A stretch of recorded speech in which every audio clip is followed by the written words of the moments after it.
Shadow of the Colossus é um jogo originalmente feito para as plataformas de PS2, PS3 e recentemente refeito para PS4. Devido sua excelente jogabilidade, gráficos, ambientação e trilha sonora, é um game que tem se reciclado a cada geração, que apesar de conter uma excelente história, é repleto de segredos e mistérios. Porém, o que mais me impressiona é que a mensagem do jogo é muito mais real e profunda do que poderíamos imaginar. Este é o tema de hoje no Manual da Verdade.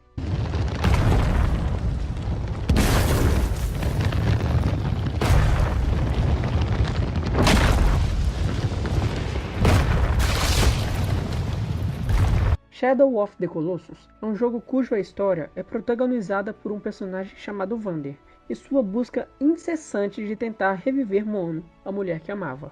Com isto, para a ressurreição de Mono, Dormin diz a Vander que não será gratuito e nem fácil. Vander terá que matar 16 colossos e que a cada colosso morto ele estará mais próximo de revivê-la. Porém, Dormin o avisa que será um preço muito mais caro que isto. Logo após, Vander, acompanhado de seu cavalo e sua espada, ia de encontro a cada colosso individualmente. A cada colosso que Vander derrotava, parte dos colossos o possuía e Vander voltava ao templo. E um tipo de espírito sombrio o observava, e uma estátua referente ao colosso derrotado se quebrava. Indo à procura de cada colosso, a ambientação de estar na Terra Proibida ilustra bem o sentimento de solidão e uma jornada egoísta e solitária de Vander. No meio do jogo, aparece um personagem diferente, Aemon, que por sua vez era um líder religioso, que tentou impedir Vander de seguir este caminho sombrio e egoísta. Porém, Vander não o deu ouvidos. Posteriormente, a história nos revela que Aemon foi quem selou Dormin em 16 colossos, sendo assim, fazendo de Aemon uma antítese de Dormin. Vander, porém, prossegue sem saber o que esperava, e derrotando os 16 colossos, Vander é possuído por Dormin, e Aemon o enfrenta. Logo, Dormin é selado dentro de Vander, e a ponte que dava acesso às Terras Proibidas é quebrada. Então, Mono é revivida, porém, Vander se torna um bebê amaldiçoado. Em uma ótica não analítica do jogo, parece ser um simples enredo clássico de aventura. Mas o que muitos não percebem é que o jogo é totalmente baseado em fatos reais. A começar pela nomenclatura do personagem Dormin, cujo personifica a antítese de Aemon. O nome de Dormin, ao escrever de forma inversa, refere-se ao personagem bíblico e histórico Nimrod. Nimrod, por sua vez, é descendente direto de Noé, como citado em Gênesis capítulo 10, versículo 1, 6 e 8. No livro de Gênesis, capítulo 10, versículo 1 diz: Este é o registro da descendência de Sem, Cã e Jafé, filhos de Noé. Os filhos deles nasceram depois do dilúvio. No versículo 6 diz: Estes foram os filhos de Cã, Cuxi, Mizraim, Fute e Canaã. E no versículo 8 diz: Cuxi gerou também a Nimrod, o primeiro homem poderoso na terra. Então concluímos que Noé gerou a Cã, que por sua vez gerou Cuxi, que gerou Nimrod. O nome Nimrod, do verbo em hebraico mahad, significa rebelar. Logo, Nimrod é aquele que se rebela contra Deus. E vemos isso muito claro em Gênesis 10, versículo 9. E assim diz: E este foi um poderoso caçador diante da face do Senhor. Por isso se diz, como Nimrod, poderoso caçador diante do Senhor. Nimrod era profundamente revoltado com Deus, devido ao dilúvio que ocorreu, querendo ele ser uma antítese do próprio Deus, endeusando a si mesmo. No livro de Gênesis, capítulo 11, versículo 4 diz: E disseram: Eia, edifiquemos nós uma cidade e uma torre cujo cume toque nos céus, e façamo-nos um nome, para que não sejamos espalhados sobre a face de toda a terra. Foi Nimrod o responsável pela construção da Torre de Babel. E a Torre de Babel não era somente uma torre qualquer.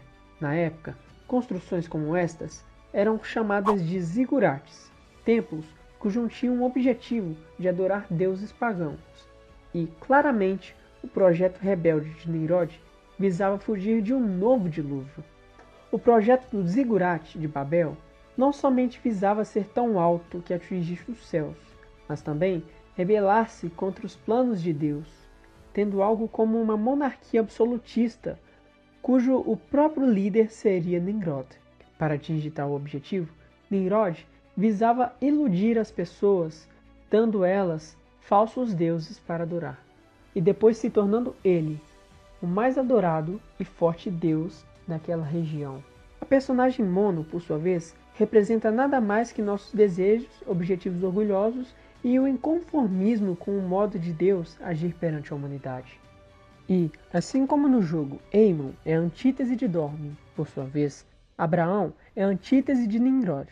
Nimrod visava formar um reino cujo ele mesmo seja o monarca principal, fazendo de si mesmo o Deus dos homens. Já Abraão não visava engrandecer a si mesmo, mas aguardava o reino do Deus verdadeiro. Abraão também visava um objetivo estabelecido por Deus, espalhar os povos por toda a terra. Porém, Nimrod visava a centralização do mesmo. Mas, aliás, quem seria Vander? Vander, na realidade, é uma metalinguagem que nos entrega o controle das escolhas. Parece ser proposital a temática de que, se quisermos jogar, não há outro caminho de história.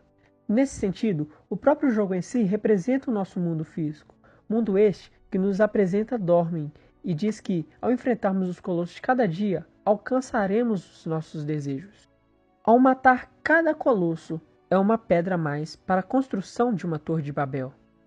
Torre esta que visa engrandecermos a nós mesmos e não a Deus.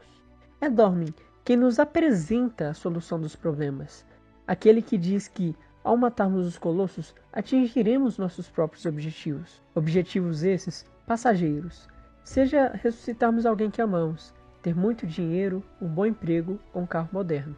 E mesmo que saibamos que isso custará um alto preço, vamos cegos por nossos objetivos, e no fim, assim como Vander, nos tornamos não só amaldiçoados, mas mortos espiritualmente. Mas Aemon, assim como Abraão, nos ensina o princípio importante de nos humilharmos perante o Deus verdadeiro, não pelos nossos próprios desejos, mas nos submetermos à boa, perfeita e agradável vontade de Deus. Aemon faz o papel de cada um que viu a verdade algum dia. Faz o papel de resgatar aquele que está cego consigo mesmo, antes que seja tarde demais. Mas não foi apenas esse legado que Abraão nos deixou. É necessário perceber também aquilo que motivou para chegar a essa conclusão. Abraão visava, ao contrário de Nimrod, engrandecer um Deus verdadeiro e real. O Deus cujo futuramente enviou seu próprio Filho para morrer por nós, para não perecermos, mas termos a vida eterna.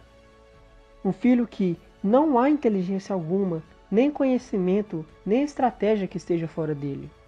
O Filho este, que se chama Jesus Cristo, e que nos ensinou algo de muita preciosidade no livro de Marcos, capítulo 8, versículo 35. Pois quem quiser salvar a sua própria vida, a perderá. Mas quem perder a sua vida por minha causa e pelo Evangelho, na realidade, a salvará. A história de Abraão e Nimrod nos ensina que o Deus verdadeiro não é aquele que tentamos ser, mas aquele que nos transcende. A salvação não está em nós mesmos, mas em um Deus bom e perfeito.